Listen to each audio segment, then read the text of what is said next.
Hi friends, dreamers ಇಂಗ್ಲೀಷ್ಗೆ ಸ್ವಾಗತ. So ಹಿಂದಿನ ಕ್ಲಾಸ್ಗಳಲ್ಲಿ ನಾವು ಲಿರಿಕ್ ಮತ್ತು ಈ ಬ್ಯಾಲೆಡ್ ಬಗ್ಗೆ ತಿಳ್ಕೊಂಡಿದ್ದೀವಿ. ಈಗ ನಾವು ಸಾನೆಟ್ ಅಂದರೆ ಏನು ಅನ್ನೋದ್ರ ಬಗ್ಗೆ ತಿಳ್ಕೋಬೇಕು. ಸಾನೆಟ್ ಅಂದರೆ ಇದಕ್ಕೆ ನಾವು ಕನ್ನಡದಲ್ಲಿ ವನಿತೆಗಳಂತ ಕರಿತೀವಿ. ಇದೊಂದು ಫಾರ್ಮ್ಯಾಟ್ ಏನಿರುತ್ತೆ ಅಂದರೆ 14 ಲೈನಲ್ಲಿ ನಾವು ಸಾನೆಟನ್ನು ಬರಿತೀವಿ. 14 ಲೈನ್ಗಳು ಇರ್ತವೆ. ಇನ್ನು ಎರಡು ರೀತಿಯ ಸಾನೆಟ್ಗಳನ್ನು ನೋಡ್ಬೋದು. You can see 2 kinds of sonnet. One is Petrarchan sonnet, ಇನ್ನೊಂದು ಇಂಗ್ಲೀಷ್ ಅಥವಾ ಶೇಕ್ಸ್ಪಿಯರ್ ಸಾನೆಟ್ ಅಂತ ಕರಿತೀವಿ. ಈ ಪೆಟ್ರಾರ್ಕನ್ ಸಾನೆಟಿನ ವಿಶೇಷತೆ ಏನಂದರೆ ಇಲ್ಲಿ ಒಂದು 8 ಲೈನ್ ಇರುತ್ತೆ, ಅದಕ್ಕೆ ಆಕ್ಟೇವ್ ಅಂತ ಕರಿತೀವಿ. ಇನ್ನೊಂದು 6 ಲೈನ್ ಇರುತ್ತೆ, ಅದಕ್ಕೆ ಸೆಸ್ಟೆಟ್ ಅಂತ ಕರಿತೀವಿ. ಹಾಗೆ ಇದಕ್ಕೆ ನಾವು ಇಟಾಲಿಯನ್ ಸಾನೆಟ್ ಅಂತ ಹೇಳ್ತೀವಿ, ಅಥವಾ ನೀವು ಪೆಟ್ರಾರ್ಕನ್ ಸಾನೆಟ್ ಅಂತ ಕರಿಬೋದು. ಹಾಗೆ ಇನ್ನು ಇಂಗ್ಲೆಂಡಿಗೆ ಬಂದಾಗ ಇಂಗ್ಲೀಷಲ್ಲಿ ಸಾನೆಟನ್ನು ಬರೀಲಾಗುತ್ತೆ. ಅದನ್ನು ತುಂಬ ಫೇಮಸ್ ಮಾಡೋರು ಯಾರಂದರೆ ಶೇಕ್ಸ್ಪಿಯರ್ ಅವರು. ಇವರ ಒಂದು ಫಾರ್ಮ್ಯಾಟ್ ಆಫ್ ಸಾನೆಟ್ ಏನಂದರೆ 4 ಲೈನು, ಅಂದರೆ 4 3 ರೀತಿಯ ಕ್ವಾಟ್ರೇನ್ ಅಂತ ಕರಿತೀವಿ. ಕ್ವಾಟ್ರೇನ್ ಅಂದರೆ 4 ಲೈನಿನ ಒಂದು ಒಂದೊಂದು ಸ್ಟಾಂಜಾಗೆ ನಾವು ಕ್ವಾಟ್ರೇನ್ ಅಂತ ಕರಿತೀವಿ. ಅಂತ 3 ಕ್ವಾಟ್ರೇನನ್ನು ಬರೀತಾರೆ. ಇನ್ನು 2 ಲೈನನ್ನು ಲಾಸ್ಟ್ ಬರೀತಾರೆ, ಅದಕ್ಕೆ ಕಪ್ಲೆಟ್ ಅಂತ ಕರಿತೀವಿ. ಇದು ಒಂದು format, ಸಾನೆಟದ ಫಾರ್ಮ್ಯಾಟ್ಗಳು. So friends, now let's start what the sonnets they are. We can see them. Sonnet, it is also a kind of a lyric poem ಇದ್ದಂಗೆ. ಇದು ಒಂದು ಲಿರಿಕ್ ಪೋಯಮ್ ಥರನೇ. ಆದರೆ ಇಲ್ಲಿ 14 ಲೈನನ್ನು ನೋಡ್ತೀವಿ ನಾವು. 14 ಸಾಲುನ ಪದ್ಯ ಅಂತ ಕರಿತೀವಿ. ಇದು ಎಸ್ಪೆಷಲಿ ಹೆಂಗಿರುತ್ತೆ ಅಂದರೆ ಇಯಾಂಬಿಕ್ ಪೆಂಟಾಮೀಟ್ರಲ್ಲಿ ಇರುತ್ತೆ. ಇಯಾಂಬ್ ಅಂತಂತಂದರೆ ಒಂದು ಫೂಟ್ ಇರುತ್ತೆ, ಒಂದು ಸಿಲಾಬೆಲ್ ಇರುತ್ತೆ. ಅಲ್ಲಿ ಒಂದು ಅನ್ಸ್ಟ್ರೆಸ್ಡ್ ಇರುತ್ತೆ, ಇನ್ನೊಂದು ಅದು ಫಾಲೋಡ್ ಬೈ ಸ್ಟ್ರೆಸ್ಡ್ ಇರುತ್ತೆ. ಇದ್ರ ಬಗ್ಗೆ ಏನು ತುಂಬ ತಲೆ ಕೆಡಿಸ್ಕೋಬೇಡಿ. ಇಯಾಂಬಿಕ್ ಪೆಂಟಾಮೀಟರ್ ಅಂತ ತಲೆಯಲ್ಲಿ ಇಟ್ಕೊಂಬೇಡಿ, ಅಷ್ಟು ಸಾಕು. There are 2 major patterns. 2 ರೀತಿಯ ಒಂದು ಪ್ಯಾಟರ್ನ್ ನೋಡ್ಬೋದು ಸಾನೆಟಲ್ಲಿ. ಆ ಪ್ಯಾಟರ್ನಲ್ಲಿ, ಆ ಸಾನೆಟಲ್ಲಿ 2 ರೀತಿಯ ಸಾನೆಟನ್ನು, ಒಂದು ಪೆಟ್ರಾರ್ಕನ್ ಸಾನೆಟ್ಟು, ಇನ್ನೊಂದು ಇಂಗ್ಲೀಷ್ ಸಾನೆಟ್ ಅಂತ ಕರಿತೀವಿ. ಸೊ ಈ ಪೆಟ್ರಾರ್ಕನ್ ಸಾನೆಟ್ಟಿಗೆ ನಾವು ಇಟಾಲಿಯನ್ ಸಾನೆಟ್ ಅಂತಲೂ ಕರಿಬೋದು. You can call it the Italian or Petrarchan sonnet. ಏನಿದು ಫಾರ್ಮ್ಯಾಟ್ ಅಂತ, ಒಂದು ಆಕ್ಟೇವ್ ಅಂತ ಇರುತ್ತೆ, ಇನ್ನೊಂದು ಸೆಸ್ಟೇಟ್ ಅಂತ ಇರುತ್ತೆ. ಆಕ್ಟೇವ್ ಅಂತಂತಂದರೆ ಇಲ್ಲಿ 8 ಲೈನ್ಸ್ ಇರ್ತವೆ. 8 + 6 = 14. ಇದು ಯಾರ್ದಂತಂದರೆ ಇದು ಪೆಟ್ರಾರ್ಕನ್ ಸಾನೆಟ್ ಫಾರ್ಮ್ಯಾಟ್. ಇದು ಪೆಟ್ರಾರ್ಕನ್ ಸಾನೆಟ್ ಅಂತ ಕರಿತೀವಿ. ಇನ್ನು ನೆಕ್ಸ್ಟು ಏನಂದರೆ ಇಂಗ್ಲೀಷ್ ಸಾನೆಟ್ ಅಥವಾ ಶೇಕ್ಸ್ಪಿಯರಿಯನ್ ಸಾನೆಟ್ ಅಂತ ಕರಿತೀವಿ. ಶೇಕ್ಸ್ಪಿಯರಿಯನ್. ಈ ಶೇಕ್ಸ್ಪಿಯರಿಯನ್ ಸಾನೆಟ್ ಹೆಂಗಿರುತ್ತೆ ಅಂದರೆ 4 ಅಂದರೆ ಒಂದು ಕ್ವಾಟ್ರೇನ್, 4 ಲೈನಿಗೆ ಒಂದು ಕ್ವಾಟ್ರೇನ್ ಅಂತ ಕರಿತೀವಿ. 4 + 4 + 4 + 2 ಲಾಸ್ಟ್ 2ಗೆ ನಾವು ಕಪ್ಲೆಟ್ ಅಂತ ಕರಿತೀವಿ.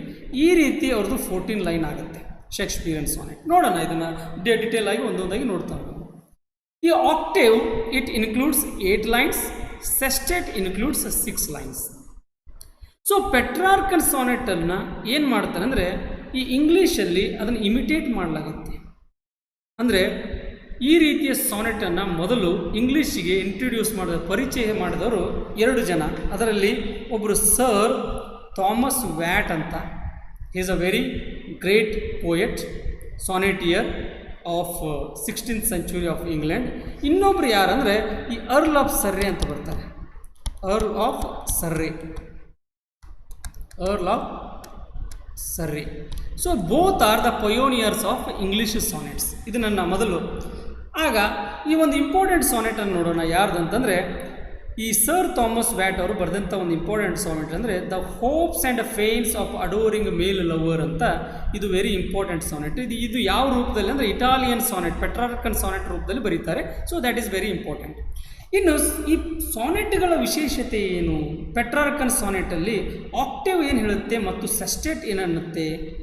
ಈ ಆಕ್ಟೇವ್ ಮತ್ತು ಸೆಸ್ಟೇಟ್ ಏನಂದರೆ, ಆಕ್ಟೇವ್ದಲ್ಲಿ ಒಂದು 8 ಲೈನ್ ಏನು ಹೇಳ್ಬೋದು ಅಂತಂದರೆ ಸ್ಟೇಟ್ಮೆಂಟ್ ಆಫ್ ಪ್ರಾಬ್ಲಮ್, ಒಂದು ಪ್ರಾಬ್ಲಮನ್ನು ಹೇಳುತ್ತೆ.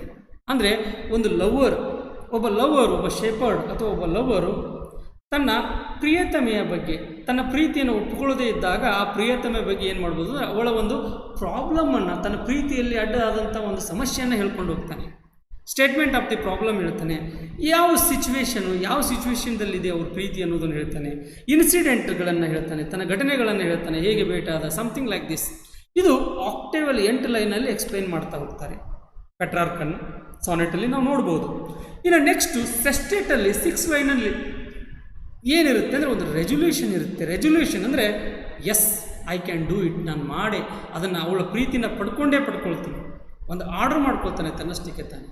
ಸೊ ಈ ರೀತಿ this kind of sonnets we can see in Petrarchan sonnet as well as in Italian sonnet. So this is the important thing about this sonnet. So now let's see what it is anta. So I have already mentioned the name of Earl of Surrey ಬಗ್ಗೆ ಇವಾಗೆ ಮಾತಾಡಿದ್ದೀನಿ ನಾನು, Earl of Surrey ಅಂತ, and Earl of Surrey and Thomas Watt who introduced first sonnets to the England ಅಂತ. So even you can call Earl of Surrey who first introduced the blank verse ಅನ್ನು ಸಹ introduce ಮಾಡ್ತಾರೆ. So is very important ಅಂತ ನಾವು ತಿಳ್ಕೋಬೇಕು. So English experiment in the 16th century, ಈ 16th century ಇಂಗ್ಲೀಷಲ್ಲಿ ಇಂಗ್ಲೆಂಡ್ನಲ್ಲಿ ಮೊದಲನೇ ಸಲ ಎಕ್ಸ್ಪೀರಿಮೆಂಟ್ ಮಾಡ್ತಾರೆ ಅವ್ರು, ಯಾವುದಂದ್ರೆ ಈ ಸಾನೆಟನ್ನು ತೊಗೊಂಡು ಬಂದು. ಸೊ ಇದಕ್ಕೆ ನಾವು ಏನಂತ ಕರಿತೀವಿ ಅಂದರೆ ಇಂಗ್ಲೀಷ್ ಸಾನೆಟ್ ಅಥವಾ ಶೇಕ್ಸ್ಪಿಯರಿಯನ್ ಸಾನೆಟ್ ಅಂತಲೂ ಕರಿತೀವಿ. ಒಂದನ್ನು ನೆನಪಿಟ್ಕೋಬೇಕು, ಈ ಅರ್ಲ್ ಆಫ್ ಸರೇ ಏನು ಮಾಡ್ತಾರೆ ಅಂದರೆ ಫಸ್ಟ್ ಹೂ ಇಂಟ್ರೊಡ್ಯೂಸ್ಡ್ ಇಂಗ್ಲೀಷ್ ಸಾನೆಟ್ ಅನ್ನು ಇಂಟ್ರೊಡ್ಯೂಸ್ ಮಾಡ್ತಾರೆ. ಇದಕ್ಕೆ ನಾವು ನಂತರ ಏನಂತ ಕರಿತೀವಿ ಅಂದರೆ ಇಂಗ್ಲೀಷ್ ಸಾನೆಟನ್ನು ಶೇಕ್ಸ್ಪಿಯರಿಯನ್ ಸಾನೆಟ್ ಅಂತ ಕರಿತೀವಿ. Why? Because Shakespeare who popularized the sonnet. ಇಲ್ಲಿ ಒಂದು ರೈಮ್ ಸ್ಕೀಮ್ ಅಂತ ಬರುತ್ತೆ, ನೀವೇನಾದರೂ ಸಾನೆಟಲ್ಲಿ ನೋಡ್ತಾ ಇದ್ದರೆ ಒಂದು ರೈಮ್ ಸ್ಕೀಮ್ ಇರುತ್ತೆ. What is a rhyme scheme of Shakespeare sonnet ಅಂದರೆ A B A B C D C D E F E F G G ಅಂತ ಬರುತ್ತೆ. ಅಂದರೆ ಒಂದು ಲೈನ್, ಒಂದು ಸ್ಟಾಂಜಾದ ಒಂದು ಲೈನು ಎ ಅಂತ ನಾವೇನಾದರೂ ರೈಮನ್ನು ಯೂಸ್ ಮಾಡಿದ್ವಿ ಅಂದರೆ ನಂತರ ಎರಡನೇದು ಬಿ ಅಂತ ಯೂಸ್ ಮಾಡ್ತೀವಿ, ಎರಡನೇ ಲೈನು, ಮೂರನೇ ಲೈನು ಎ ಅಂತ ಆದರೆ ನಾಲ್ಕನೇ ಲೈನು ಮತ್ತು ಬಿ ಅಂತ ಆಗುತ್ತೆ. ಇದು ನಾಲ್ಕು ಲೈನು 4 ರೈಮ್ ಸ್ಕೀಮ್ ಇದೆ. ಇಲ್ಲಿ 4 ಲೈನು 4 ರೈಮ್ ಸ್ಕೀಮ್ ಇದೆ. ಇಲ್ಲಿ 4 ಲೈನು 4 ರೈಮ್ ಸ್ಕೀಮ್ ಇದೆ. ಲಾಸ್ಟ್ 2 ಕಪ್ಲೆಟ್, ಒಂದು ಕಪ್ಲೆಟಲ್ಲಿ 2 ಜಿ ಜಿ ಅಂತ ಯೂಸ್ ಮಾಡ್ತಾರೆ. ನೋಡೋಣ ಅದನ್ನು. ಇನ್ನೊಂದು ನೆಕ್ಸ್ಟ್ ಏನಂತಂದರೆ ಇಂಗ್ಲೆಂಡಲ್ಲಿ ಇನ್ನೊಂದು ಫಾರ್ಮ್ ಆಫ್ ಸಾನೆಟ್ ಬರುತ್ತೆ, ಅದು ಸ್ಪೆನ್ಸರಿಯನ್ ಸಾನೆಟ್ ಅಂತ. ಈ ಸ್ಪೆನ್ಸರಿಯನ್ ಸಾನೆಟ್ಗೂ ಮತ್ತು ಈ ಶೇಕ್ಸ್ಪಿಯರ್ನ ಸಾನೆಟ್ಗೆ ಏನು ವ್ಯತ್ಯಾಸ ಅಂತಂದರೆ ಇವರು 4+4+4 ಕೂಡಿಸ್ಬಿಡ್ತಾರೆ, ಅಂದರೆ ಮಿಂಗಲ್ ಮಾಡ್ತಾರೆ, ಅದನ್ನು ಜಾಯಿನ್ ಮಾಡ್ತಾರೆ. ಆವಾಗ ಒಂದು ಕಪ್ಲೆಟನ್ನು ಬರೀತಾರೆ, 2 ಲೈನಿಂದ ಒಂದು ಕಪ್ಲೆಟ್ ಬರೀತಾರೆ. ಸೊ ಆದ್ದರಿಂದ ಇದಕ್ಕೆ ನಾವು ಸ್ಪೆನ್ಸರಿಯನ್ ಸ್ಟಾಂಜಾ ಅಂತ ಕರಿತೀವಿ. ಶೇಕ್ಸ್ಪಿಯರ್ನ ಸಾನೆಟ್ ಆಗಿಲ್ಲ, 4 ಲೈನ್ ಆದಮೇಲೆ ಒಂದು ಪ್ಯಾರಾಗ್ರಾಫ್ ಬರುತ್ತೆ, ಮತ್ತೆ ಒಂದು 4 ಲೈನ್, ಮತ್ತೆ 4 ಲೈನ್ ಬಿಟ್ಬಿಟ್ಟು ಬರ್ತವೆ. ಆದರೆ ಸ್ಪೆನ್ಸರ್ ಹಂಗಿಲ್ಲ, ತನ್ನ ಐಡಿಯಾಸ್ಗಳನ್ನು ಜಾಯಿನ್ ಮಾಡ್ತಾ ಹೋಗ್ತಾನೆ 4 ಲೈನಲ್ಲಿ, ನಂತರ ಹಂಗೆ 6, 7, 8, 9, 10 ಹೀಗೆ 12 ಲೈನ್ವರೆಗೇನು ತನ್ನ ಐಡಿಯಾನ ಜಾಯಿನ್ ಮಾಡ್ತಾ ಹೋಗ್ತಾನೆ. ಅದಕ್ಕೆ ನಾವು ಸ್ಪೆನ್ಸರಿಯನ್ ಸಾನೆಟ್ ಅಂತ ಕರಿತೀವಿ. ಹೇಗಿರುತ್ತೆ ಅಂದರೆ A B A B A B C B C C D C D E E ಅಂತ ಅವ್ರ ಫಾರ್ಮ್ಯಾಟ್ ಬರುತ್ತೆ ರೈಮ್ ಸ್ಕೀಮ್. ನಂತರ ಈ ಸಾನೆಟನ್ನು ಮೊದಲು ನಾವು ಈ ಲವ್ ಬಗ್ಗೆ ಹೇಳಬೇಕಾದ್ರೆ, ಸೆಕ್ಸ್ ಬಗ್ಗೆ ಹೇಳಬೇಕಾದ್ರೆ ಈ ರೀತಿ ವಿಷಯಗಳನ್ನು ನಾವು ಸಾನೆಟ್ಗೆ ಬಳಸ್ತಾ ಇರ್ತೀವಿ. ಈ ಶೇಕ್ಸ್ಪಿಯರ್ನ ಕಾಲದಲ್ಲಿರ್ಬೋದು, it is before Shakespeare and Italian sonnet. He want to a lover who want to express his a feeling for his a lover. It may be about in the form of sex, emotions, the amorous or whatever it may be. But later in 17th century metaphysical poets ಅಂತ ಬರ್ತಾರೆ. ಅದರಲ್ಲಿ the leader of metaphysical poets ಯಾರಂದರೆ John ಡನ್ನ metaphysical ಪೋಯಟ್ಸ್ನ leader ಅಂತ ಕರಿತೀವಿ. ಇವ್ರು ಏನು ಮಾಡ್ತಾರೆ ಅಂದರೆ ಈ ಸಾನೆಟ್ ಫಾರ್ಮನ್ನು ಸ್ವಲ್ಪ ಚೇಂಜ್ ಮಾಡ್ತಾ ಹೋಗ್ತಾರೆ, ಅದರ ವಿಷಯ, ಅದರ ಕಂಟೆಂಟನ್ನು ಚೇಂಜ್ ಮಾಡ್ತಾರೆ. ಫಸ್ಟ್ ಹೇಗಿರುತ್ತೆ ಅಂದರೆ ಸಾನೆಟ್ಟು ಸೆಕ್ಸುವಲ್, ಲವ್ ಆ್ಯಂಡ್ ವೆರೈಟಿಗಳನ್ನು ಹೇಳ್ತಾ ಇರುತ್ತೆ. ಆದರೆ ನಂತರ ಏನು ಮಾಡ್ತಾರೆ ಅಂತಂದರೆ ಈ ಜಾನ್ ಡನ್ ಅದಕ್ಕೆ ಒಂದು ರಿಲೀಜಿಯಸ್ ಟಚ್ಚನ್ನು ಕೊಡ್ತಾರೆ, ಒಂದು ಧಾರ್ಮಿಕ ಟಚ್ಚನ್ನು ಕೊಡ್ತಾರೆ. ಲವ್ ಬಗ್ಗೆ ಬರಿತಾ ಅದನ್ನು ಇನ್ನೊಂದು ಲೆವೆಲ್ಗೆ ತೊಗೊಂಡು ಹೋಗ್ತಾರೆ. And he gave a touch of religious ಥೀಮನ್ನು ಬರೆಯೋಕ್ಕೆ ಸ್ಟಾರ್ಟ್ ಮಾಡ್ತಾರೆ. ಅದಕ್ಕೆ ಇವರು ಒಂದು ಕಲೆಕ್ಷನ್ ಆಫ್ ಸಾನೆಟ್ ಬರೀತಾರೆ. The name of the sonnet is holy sonnet ಅಂತ ಬರೀತಾರೆ. John Donne who wrote a holy sonnet, it is a very famous sonnet. It is a collection of sonnet. It was published in the 17th century ಒಳಗೆ ಇದನ್ನು publish ಮಾಡಲಾಗುತ್ತೆ. And after that again the Milton ಬರ್ತಾರೆ. John Milton is a greatest poet of Puritan age and who has written Paradise Lost, Paradise Regained ಅನ್ನೋ ಒಂದು ಎಪಿಕ್ಗಳನ್ನು ಬರೀತಾರೆ Milton ಅವರು. ಇವರು ತುಂಬ ಇಂಪಾರ್ಟೆಂಟ್ ಈ 17th century ಇದರಲ್ಲಿ ಪ್ಯೂರಿಟನ್ ಮೂಮೆಂಟಲ್ಲಿ ತುಂಬ ಇಂಪಾರ್ಟೆಂಟ್ ಪರ್ಸ್ನಾಲಿಟಿ ಇವರು. ಏನು ಮಾಡ್ತಾರೆ ಅಂದರೆ ಎಕ್ಸ್ಪ್ಯಾಂಡೆಡ್ ದ ರೇಂಜ್ ಆಫ್ ಸಾನೆಟ್ನ ಒಂದು ರೇಂಜನ್ನೇ ಎಕ್ಸ್ಪ್ಯಾಂಡ್ ಮಾಡ್ತಾ ಹೋಗ್ತಾರೆ.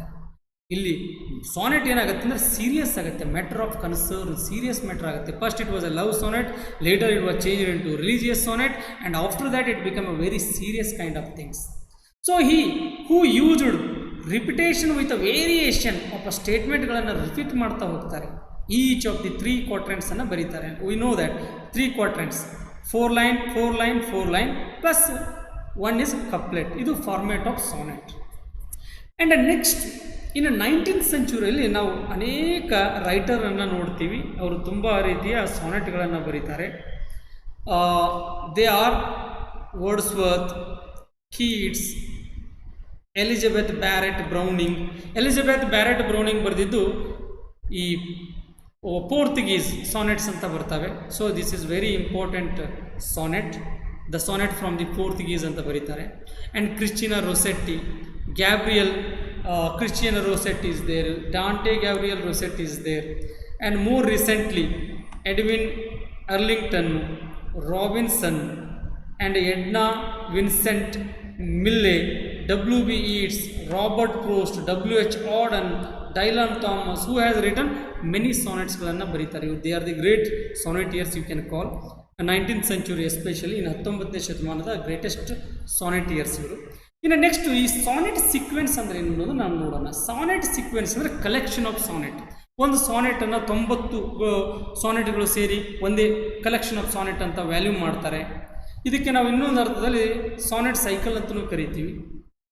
ಅಂದರೆ ಅಲ್ಲಿ ಒಂದು ಗುಂಪೇ ಇರುತ್ತೆ ಸಾನೆಟದ್ದು. 108 ಸಾನೆಟ್ಟು ಒಂದು ಗುಂಪು ಇರುತ್ತೆ, ಇಲ್ಲ 88 ಸೇರಿ ಒಂದು ಗುಂಪು ಇರುತ್ತೆ. ಈ ರೀತಿಯ ಸಾನೆಟ್ಗಳನ್ನು ನಾವು ಸಾನೆಟ್ ಸೀಕ್ವೆನ್ಸ್ ಅಂತ ಕರಿತೀವಿ. ಒಂದರ ನಂತರ ಒಂದು ಸಾನೆಟಿನ ವಿಷಯ ತಗೊಂಡು ಹಾಗೆ ಬರಿತಾನೆ ಹೋಗೋದು, ಹಲವು ಸಾನೆಟ್ಗಳನ್ನು ಬರೆಯೋದು, 10, 20, 30, 100 ಈ ಸಾನೆಟ್ಗಳನ್ನು ಮಾಡಿ ಒಂದು ಬುಕ್ ಮಾಡೋದು. ಇದಕ್ಕೆ ನಾವು ಸಾನೆಟ್ ಸೀಕ್ವೆನ್ಸ್ ಅಂತ ಕರಿತೀವಿ.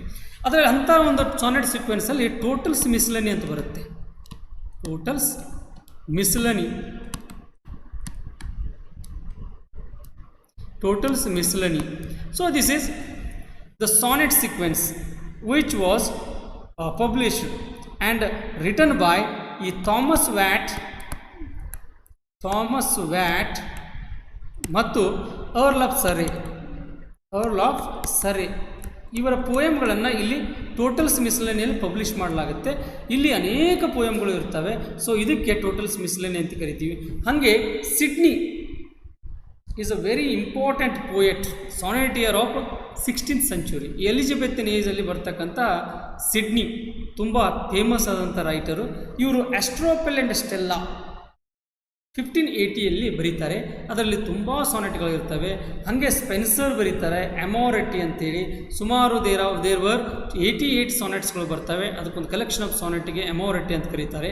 ಹಾಗೆ Wordsworth wrote the sonnet sequence ಬರೀತಾರೆ. ದ ರಿವರ್ ಜಿಡಾನ್ ಅಂತ ಬರೀತಾರೆ. D.G. Rossetti's house of life. Elizabeth Barrett Browning, I told you, ಯಾವುದಂದರೆ ಸಾನೆಟ್ ಫ್ರಮ್ ದಿ ಪೋರ್ಚುಗೀಸ್ ಅಂತ ಬರೀತಾಳೆ Elizabeth Browning. Next American poet ಬರ್ತಾರೆ ಒಂದಿಷ್ಟು. ವಿಲಿಯಮ್ ಎಲರಿ ಲೆನಾರ್ಡ್ ಅಂತ ಬರ್ತಾರೆ. ಅವರು 2 lives ಅಂತೇಳಿ ಸಾನೆಟನ್ನು ಬರೀತಾರೆ, ಸಾನೆಟ್ ಸೀಕ್ವೆನ್ಸನ್ನು. ಹಾಗೆ Dylan Thomas who wrote altarwise by owl light ಅಂಥೇಳಿ ಈ Dylan Thomas 20th century poet Dylan Thomas ಬರೀತಾರೆ. So these are called sequence ಅಂತ ಕರಿತೀವಿ. ಆ್ಯಂಡ್ ಹಾಗೆ George Meredith who wrote modern lover in 1862 modern lover ಬರೀತಾರೆ. Consist of 14 but of 16 lines. ಆದರೆ ಒಂದು wonderful thing ಏನಂದರೆ ಇವರು 14 ಲೈನ್ ಬದಲಿ 16 ಲೈನನ್ನು ಬರೀತಾನೆ. ಯಾರಂದರೆ ಜಾರ್ಜ್ ಮೆರೆಡಿತ್. ಮಾಡರ್ನ್ ಲವರ್ ಅನ್ನೋ ಒಂದು ಕಲೆಕ್ಷನ್ ಆಫ್ ಸಾನೆಟಲ್ಲಿ 16 ಲೈನನ್ನು ಬರೀತಾರೆ. ಸೊ ಇದು ಒಂದು small introduction about sonnet. So sonnets what they are? Sonnets are the 14 lines. There we can find the 2 kinds of sonnet. One is Italian sonnet, or you can call it Petrarchan sonnet. Another one is the Shakespearean sonnet or English sonnet. English sonnet which was first introduced by Earl of Surrey, 14-line sonnet. But the both Earl of Surrey and even Thomas Watt, who went to Italy, and there they saw and studied the sonnet, and later they came back to England, they introduced the sonnet. So the famous sonnetiers are there. In especially 19th century it became so famous. Even Wordsworth, Keats, Elizabeth Barrett Browning, who wrote many sonnets. But in 16th century Shakespeare, who wrote 154 sonnet and which became so famous. He talked about his own friend W.H.